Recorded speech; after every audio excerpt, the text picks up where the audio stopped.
নমস্কাৰ বন্ধুসকল, পুনৰ এক নতুন ভিডিঅ'লৈ আপোনালোক সকলোকে স্বাগতম জনাইছোঁ। বন্ধুসকল, আজি এই ভিডিঅ'টোত মই আপোনালোকক কম চুলি সৰা সমস্যা বন্ধ কৰা এক সহজ ঘৰুৱা উপায় বিষয়ে। গতিকে ভিডিঅ'টো শেষলৈকে চাবলৈ নাপাহৰিব আৰু লগতে ভিডিঅ'টো লাইক আৰু চেনেলটো ছাবস্ক্ৰাইব কৰি দিবলৈ নাপাহৰিব। বন্ধুসকল, এই ঔষধবিধ তৈয়াৰ কৰিবৰ কাৰণে আপোনালোকক বেছি বস্তুৰ প্ৰয়োজন নহ'ব। আপুনি এই ঔষধবিধ ঘৰতে অতি সহজে তৈয়াৰ কৰি আপুনি ব্যৱহাৰ কৰিব পাৰিব। কাৰণ মই এই ভিডিঅ'টোত যিটো ঔষধৰ বিষয়ে আপোনালোকক ক'ব খুজিছোঁ, আপোনালোক সকলোৱে খুব সহজতে ঘৰতে তৈয়াৰ কৰিব পাৰিব। আৰু ঔষধবিধ তৈয়াৰ কৰিবৰ কাৰণে যিসমূহ বস্তুৰ প্ৰয়োজন হ'ব, এই সকলোখিনি বস্তু আমাৰ সকলোৰে ঘৰত ব্যৱহাৰ হৈ থাকে। তেনেহ'লে বন্ধুসকল, এতিয়া জানি লোৱা হওকচোন ঔষধবিধ তৈয়াৰ কৰিবৰ কাৰণে কি কি বস্তুৰ প্ৰয়োজন হ'ব। বন্ধুসকল, এই ঔষধবিধ তৈয়াৰ কৰিবলৈ আপুনি প্ৰথমতে এটা পিঁয়াজ ল'ব, কিয়নো পিঁয়াজৰ ৰস চুলিৰ কাৰণে বহু উপকাৰী।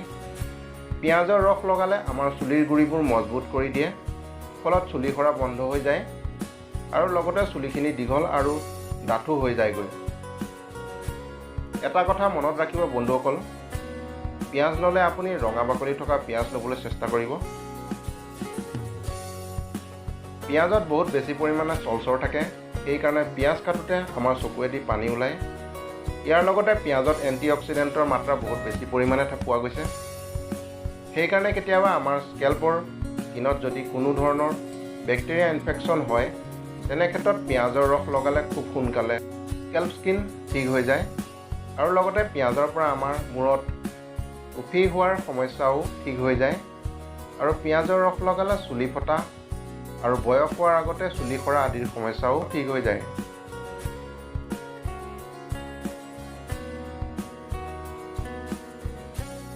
দুই নম্বৰতে এটা নেমু টেঙা ল'ব। নেমু টেঙা শৰীৰৰ বাবে বহু উপকাৰী। নেমু টেঙাৰ ৰসে আপোনাৰ মূৰৰ স্কেল্পত থকা ডেড স্কিনসমূহ আঁতৰাই নতুনকৈ স্কিন গঠন কৰাত সহায় কৰে। ইয়াৰ ফলত পুনৰ নতুনকৈ চুলি গজিবলৈ আৰম্ভ হয়।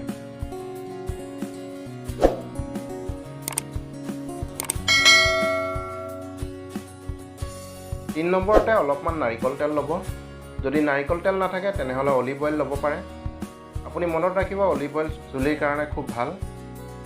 ই আমাৰ চুলিৰ গুৰি মজবুত কৰি ৰাখে, চুলি সৰা বন্ধ হৈ যায় আৰু চুলিখিনিৰ উজ্জ্বলতাও বাঢ়ি আহে।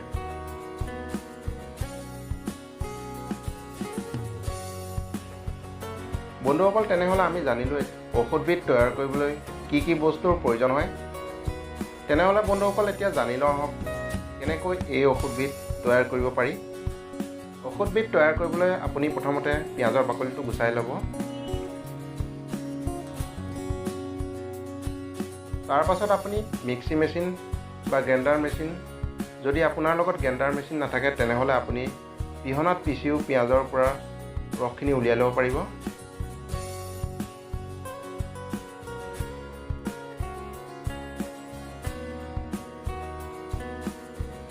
ইয়াৰ পাছত আপুনি পিঁয়াজৰ ৰসকণ ভালদৰে বাতি এটাত উলিয়াই ল'ব।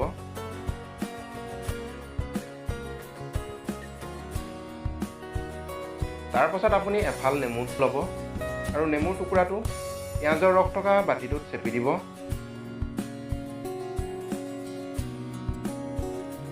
আৰু তাৰ পাছত এচামুচ নাৰিকল তেল ল'ব, নহ'লে অলিভ অইল বা তিল তেলো আপুনি ল'ব পাৰিব। আৰু তাৰ পাছত আপুনি আটাইখিনিকে খুব ভালদৰে মিক্স কৰি পেলাব।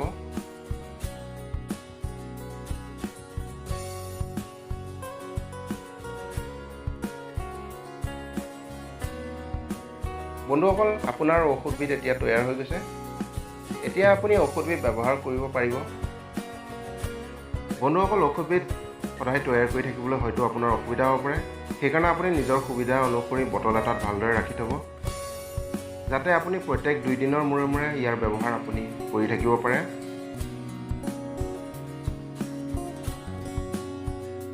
তেনেহ'লে বন্ধুসকল, এতিয়া জানি লোৱা হওকচোন কেনেকৈ ইয়াক লগাব লাগে। ঔষধবিধ লগাওঁতে সদায় চুলিখিনিৰ লগতে মূৰৰ স্কেল্পতো ভালদৰে মাছাজ কৰি থাকিব, যাতে সকলো জেগাতে ভালদৰে লাগি যায়।